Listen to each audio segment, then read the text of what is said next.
السلام علیکم دوستو، یہاں پر آپ کو تازہ ترین خبر سے آگاہ کرتے چلیں گے۔ طالبان کابل پر حملے کے لیے تیار، افغان دارالحکومت کا گھیراؤ شروع کر دیا ہے۔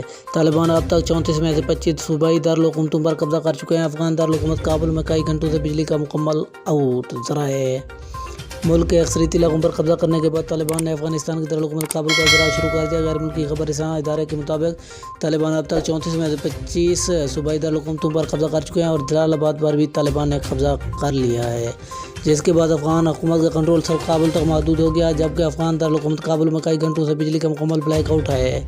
علاوہ ازیں پاکستانی سرحد کے ساتھ دو اہم صوبوں پر بھی طالبان قبضہ کر چکے ہیں۔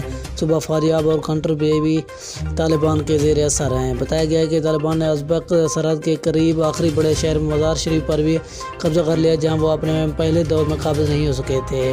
شہر کے دفاع پر مامور افغان فورسز جنرل عبدالرشید دوستم اور ملیشیا لیڈر عطا محمد نور وہاں سے فرار ہو گئے ہیں، جن کے بارے میں کچھ پتہ نہ چل سکا ہے۔ دوسری جانب بھارتی نشریاتی ادارے نے دعویٰ کیا ہے کہ افغان صدر اشرف غنی نے اپنے ساتھیوں سے مشورے کے بعد مستعفی ہونے کا فیصلہ کر لیا، جس کے بعد وہ کسی تیسرے ملک کے اہل خانہ سمیت منتقل ہو جائیں گے۔ نیوز 18 کا دعویٰ ہے کہ یہ انکشاف صدر اشرف غنی کی ایک اہم اور قریبی ساتھی ہے نام ظاہر نہ کرنے کی شرط پر کیا ہے۔ اشرف غنی جلد مستعفی ہونے کا باضابطہ اعلان کریں گے۔ ذرائع نے نیوز 18 کو یہ بھی بتایا کہ صدر اشرف غنی